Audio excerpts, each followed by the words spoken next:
Good morning, आदाब, सत श्री अकाल। ठंडी से है बुरा हाल और हम आपको पढ़ाने जा रहे हैं फिजिक्स।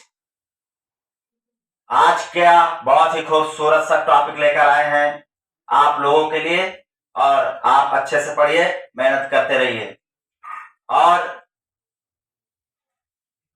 ना ही मुझे दुनिया की जीतने की जिद है और ना हार जाने का मुझे डर है। इसी के अंदाज के साथ हम आज का टॉपिक पढ़ेंगे, प्रकाश क्या उत्क्रमणीय सिद्धांत, उत्क्रमणीयता, प्रकाश की उत्क्रमणीयता हम पढ़ेंगे। क्या पढ़ेंगे बाबू?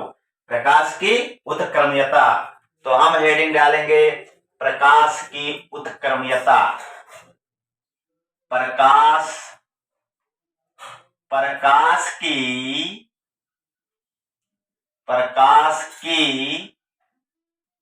उत्क्रमणीयता।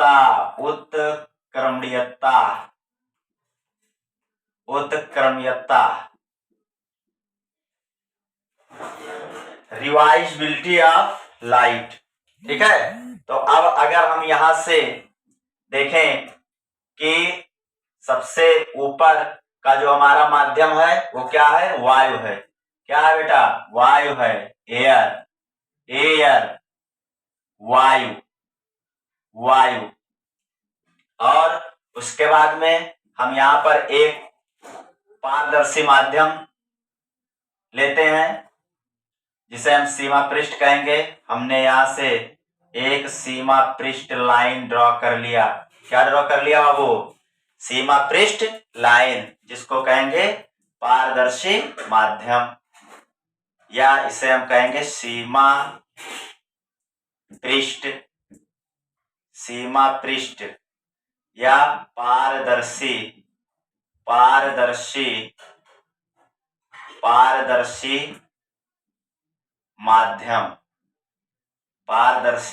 माध्यम। अब उसके बाद में अगर हम बात करें तो यहां पर देखिए, इस दूसरे मीडियम को हम ले लेते हैं वाटर। क्या ले लेते हैं बाबू? वाटर, जल, वाटर, और जिसको कहेंगे हिंदी में जल। क्या कहेंगे बाबू? जल। ठीक है, तो अगर उसके बाद में फिर हम यहां पर एक मीडियम लाइन और ले लें, या सीमा पृष्ठ, इसे हम कहेंगे पारदर्शी माध्यम। क्या कहेंगे बाबू? पारदर्शी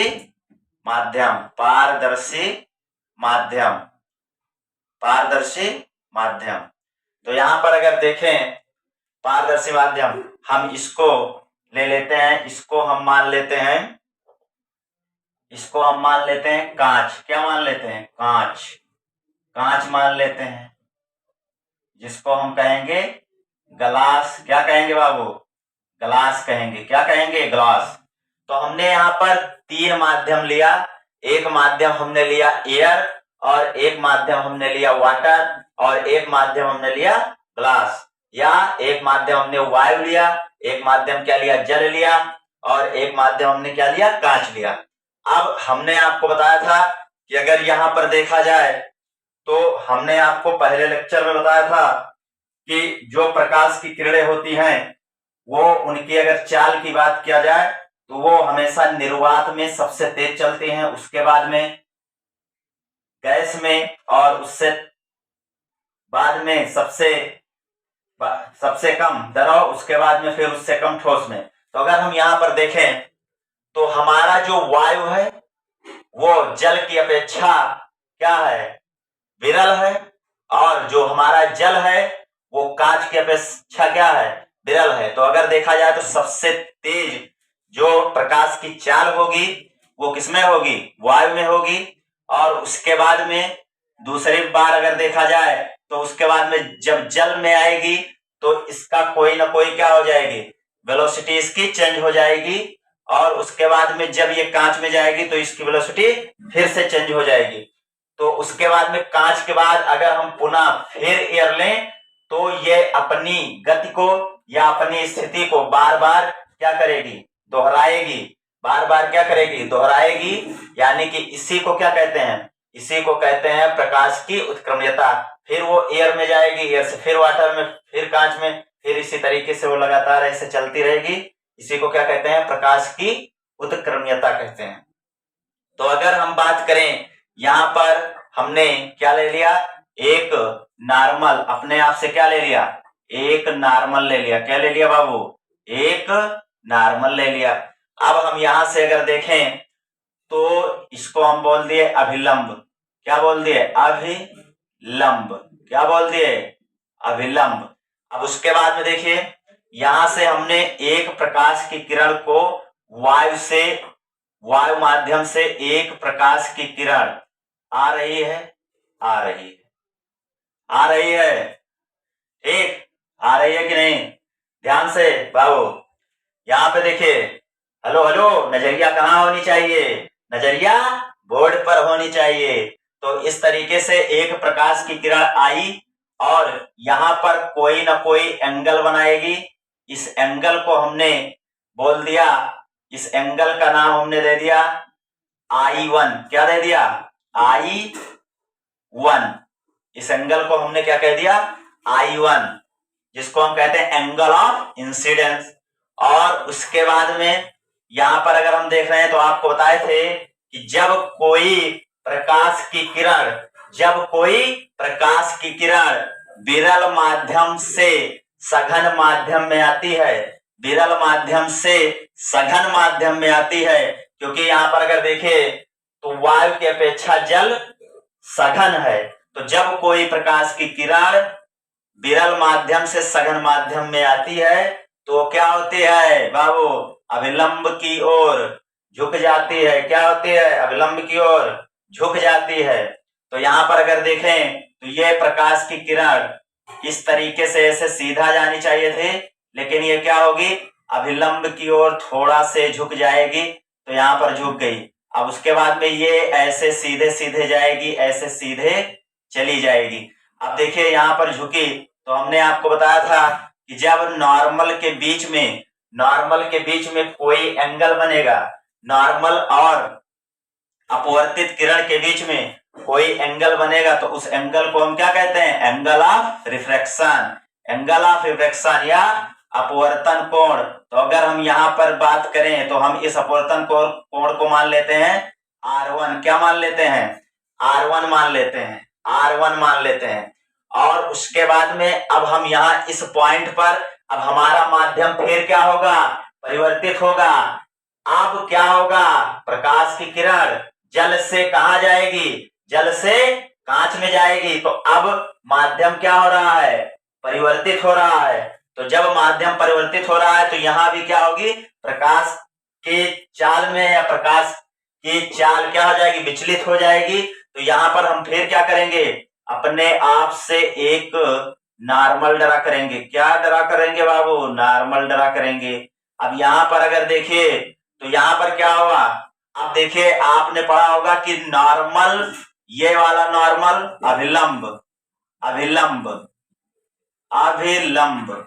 तो यहां पर अगर देखें तो यहां पर अभिलंब ये देखा जाए और ये वाला अभिलंब देखा जाए तो दोनों क्या है, एक दूसरे के समांतर है। तो अगर यहां पर देखें तो यहां पर एकांतर कोण बन रहा है। क्या बन रहा है, एकांतर कोण। जो R1 कोण ये वाला है वही इसके बराबर हो जाएगा एकांतर कोण से। तो ये भी क्या हो जाएगा, R1 हो जाएगा, R1 हो जाएगा, हो जाएगा कि नहीं बाबू, R1 हो जाएगा।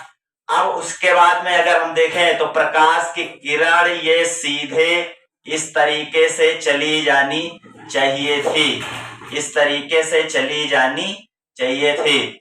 लेकिन यहां पर क्या होगा, फिर क्या होगा, वाटर से कांच में आ रही है, कांच की अपेक्षा वाटर या जल क्या है, विरल माध्यम है और कांच क्या है, सघन माध्यम है। तो अगर यहां पर देखो तो विरल माध्यम से कोई प्रकाश की किरण अगर सघन माध्यम में आती है तो क्या होती है, अभिलंब की ओर झुक जाती है। तो इसको जाना चाहिए था ऐसे, लेकिन ये थोड़ा से अभिलंब की ओर झुकेगी, अभिलंब को प्रणाम करना चाहेगी। जब प्रणाम करना चाहेगी तो ये कुछ इस तरीके से आएगी।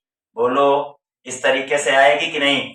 अगर यहां पर आई तो अब यहां पर जो एंगल बनेगा इसको कहेंगे angle of incidence.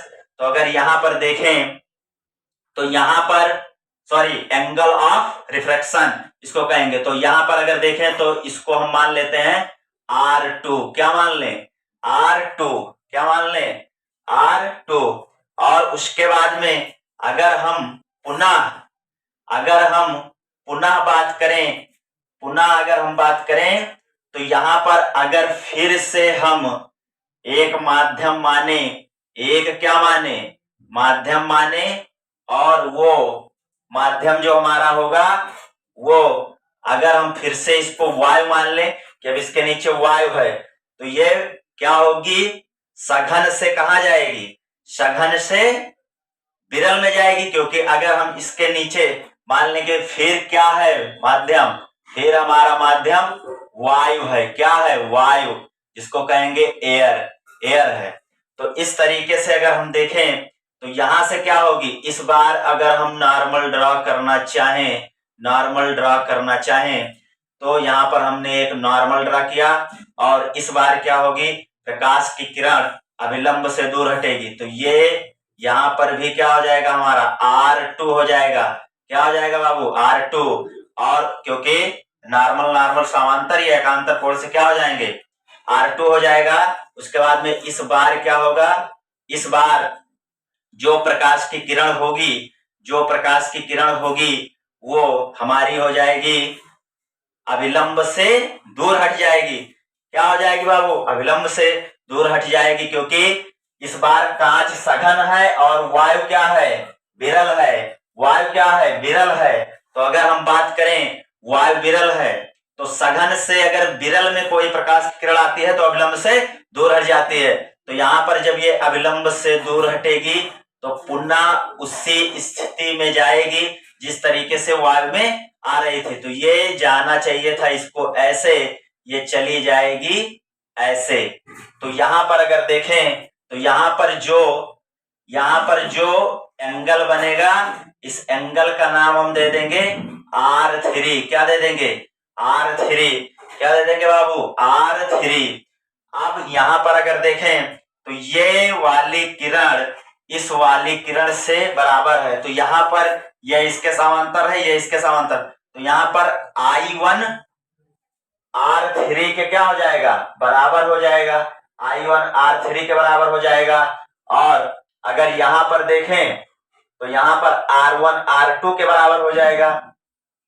R1 R2 के बराबर हो जाएगा। तो यहां पर अगर देखें, अगर आप लोगों को इतनी बात समझ में आई हो तो आप लोग पॉज करके नोट करिए और अब आगे हम समझते हैं। तो देखिए यहां पर क्या होगा बाबू? अगर हम यहां से देखें कि वायु के सापेक्ष जल का अपवर्तनांक ज्ञात करें। वायु के सापेक्ष जल का अपवर्तनांक, वायु के सापेक्ष जल का अपवर्तनांक। तो हमने आपको बताया था स्नेल के नियम के अनुसार।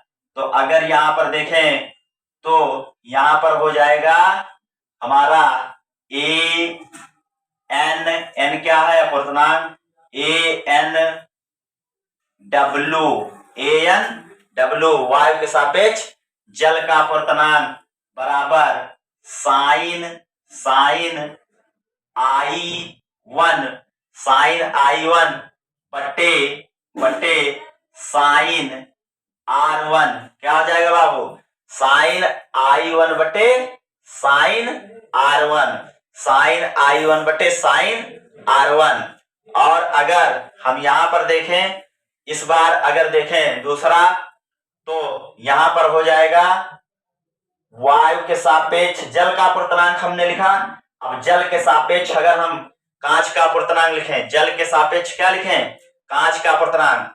तो यहां पर देखिए WNG बराबर हो जाएगा साइन। यहां पर इसके लिए ये कौन सा एंगल का काम करेगा? इंसिडेंस एंगल का।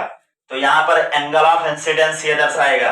तो अगर हम यहां से देखें तो हमारा हो जाएगा sign sign R1, sign R1 बटे साइन R1 बटे साइन R2, साइन R1 बटे साइन R2, साइन R1 बटे साइन R2। अब उसके बाद में अगर देखें कि फिर से हम क्या देखें, नीचे वाला मीडियम हमने मान लिया कि वायु फिर से है, तो अगर हम यहां पर देखें तो कांच के सापेक्ष वायु का अपवर्तनांक अगर देखें, कांच के सापेक्ष वायु का अपवर्तनांक, तो यहां पर लिखेंगे GNA बराबर साइन R2 बटे साइन R3, साइन R2 बटे साइन R3, साइन R2 बटे साइन R3। तो अगर आप लोग इस समझ में आया कि नहीं, अगर आप लोग समझ गए हो तो इसको क्या करिए, पॉज करके नोट करिए। आगे हम बात करते हैं। अब यहां से हमें एक बहुत ही खूबसूरत सा एक फार्मूला मिलेगा जो बोर्ड परीक्षा में बहुत ही इंपॉर्टेंट क्वेश्चन है, और इसमें हम सब लोगों को क्या हो जाता है, बच्चे को कंफ्यूजन रहता है। तो आज के बाद आपको कंफ्यूजन नहीं होगा, बस आप नजरिया कहाँ रखेंगे, बोर्ड पर रखेंगे। कहाँ रखेंगे, बोर्ड पर, और एकदम फोकस से देखेंगे। तो यहाँ पर आप अगर नोट कर लिए हो तो इसको हम मिटा रहे हैं, तो मिटाने जा रहे हैं। आप लोग नोट कर चुके हैं, हमने मान लिया 1 2 3 4 5। तो यहां पर अगर देखिए, यहां पर आप लोग पढ़ते रहिए, हंसते रहिए, मुस्कुराते रहिए, और अपने आप क्या रखिए, अपने आसपास साफ सफाई रखिए, और अपने माता पिता का नाम रोशन करिए पढ़ लिख कर। तो इस तरीके से हमने यहाँ पर आपको दिखाया, स्नेल्स के नियम के अनुसार हमें 3 संबंध मिले। क्या मिले, 3 संबंध। अगर हम इसको इक्वेशन फर्स्ट मान लें, और इसको क्या मान लें, इक्वेशन सेकंड, और इसको क्या मान लें, इक्वेशन थर्ड मान लें। अगर तीनों को आपस में क्या करा दिया जाए, गुणा करा दिया जाए या मल्टीप्लीकेशन करा दिया जाए, तो यहां पे लिखेंगे समीकरण इक्वेशन फर्स्ट गुणे सेकंड गुणे थर्ड, तीनों इक्वेशन को क्या कर दें, गुणा करा दें। तो यहां पर हमें मिलेगा ANW और into WNG into GNA equal to sign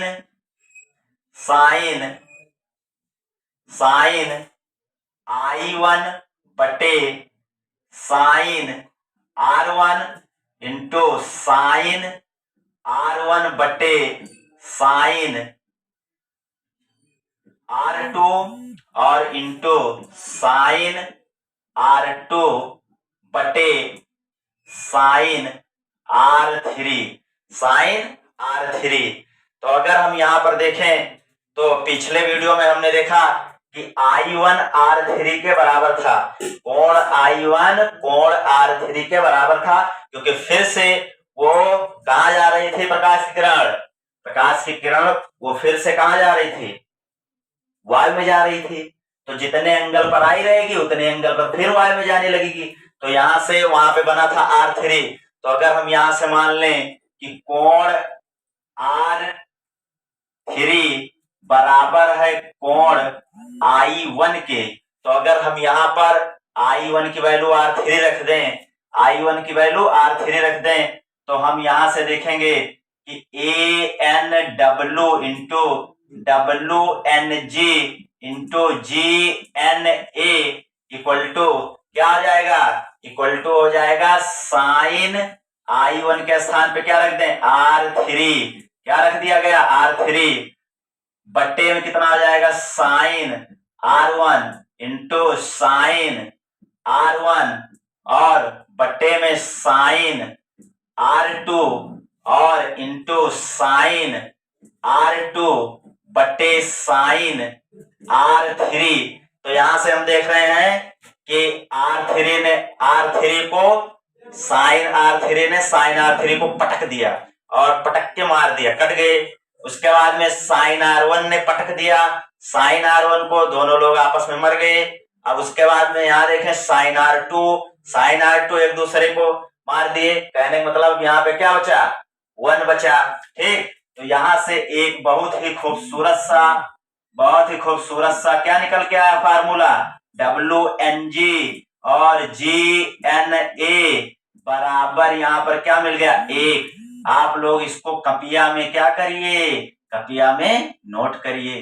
ठीक, तो उसके बाद में यहां से एक फार्मूला निकला कि नहीं, तो इसी फार्मूले को हम यूज करके बहुत सारे क्वेश्चन पूछ लेता है कि अगर वायु के सापेक्ष